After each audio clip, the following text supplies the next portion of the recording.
આજે આપણે એક નવો સરસ નાસ્તો બનાવવાના છીએ અને એકદમ ઇઝી છે.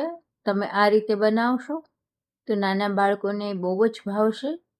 તો ચાલો આપણે બનાવવાનું સ્ટાર્ટ કરીએ.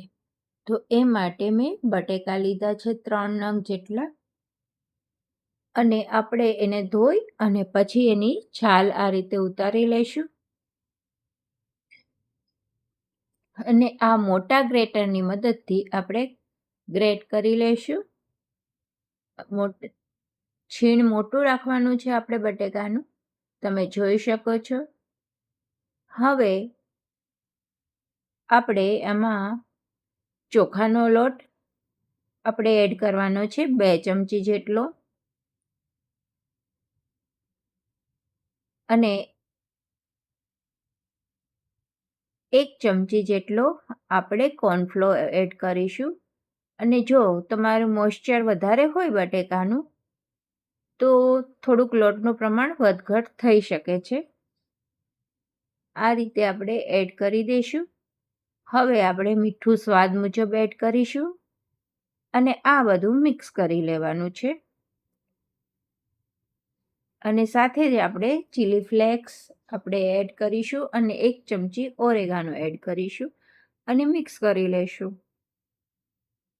જો તમને મારી આવી નવી રેસીપી ગમતી હોય તો મારી ચેનલને લાઈક કરજો, શેર કરજો અને સબસ્ક્રાઈબ કરજો. અને તમે કઈ રેસીપી જોવા માંગો છો એ કોમેન્ટ કરી જરૂર જણાવજો. અને આ રીતે આપણે મિક્સ કરી લેવાનું છે.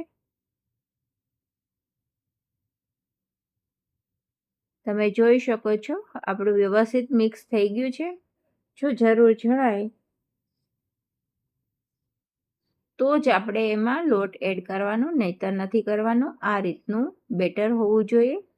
હવે એક પેન લઈશું, એમાં આપણે બટર એડ કરી અને આ બટેકાના મિશ્રણને આપણે પાથરી દઈશું.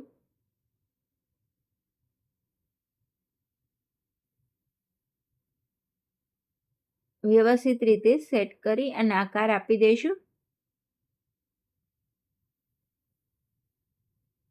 અને થોડી વાર સુધી આપણે આ બટેકાને આપણે ઢાંકીને ચડવા દઈશું, જેથી કરી નીચેથી વ્યવસ્થિત ચડી જાય.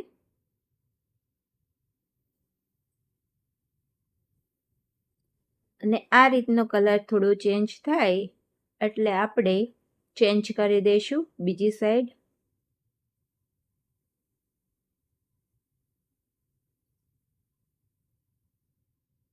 તમે આમાં મરચાં, કોથમીર કંઈ પણ એડ કરવું હોય તો પણ કરી શકો છો. મેં સિમ્પલ જ બનાવ્યા છે. અને ઉપરથી આપણે થોડું એવું બટર એડ કરી દઈશું.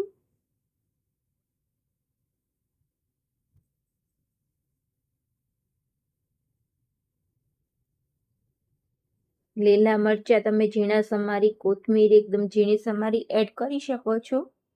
એનો પણ ટેસ્ટ બહુ સરસ લાગે છે. અને આ રીતે પછી આપણે ટોમેટો કેચઅપ લગાવી દઈશું.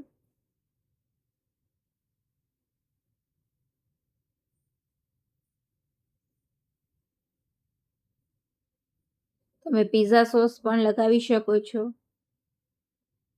શેઝવાન સોસ લગાવી શકો છો. અને હવે આપણે સોસ લગાવ્યા પછી આપણે આ રીતે ચીઝ એડ કરી દઈશું.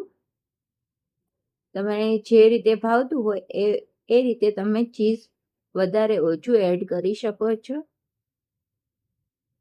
અને આ મેલ્ટ થાય ત્યાં સુધી આપણે ચડવા દઈશું ઢાંકીને, જેથી કરી નીચે પણ એકદમ ક્રિસ્પી બની જાય.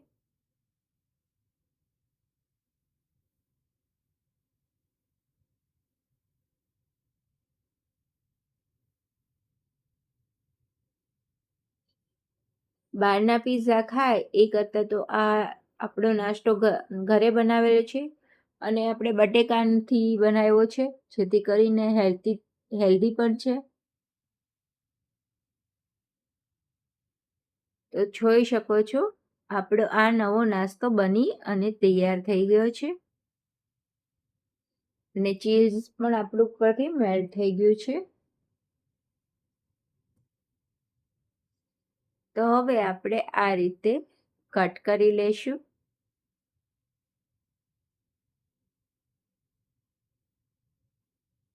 તો તૈયાર છે આપણો આ નાસ્તો બની. જોઈ શકો છો તમે નીચેથી પણ કેવો સરસ ક્રિસ્પી બની અને તૈયાર થયો છે. નવી રેસીપી સાથે આપણે ફરી મળીશું. ત્યાં સુધી આવજો.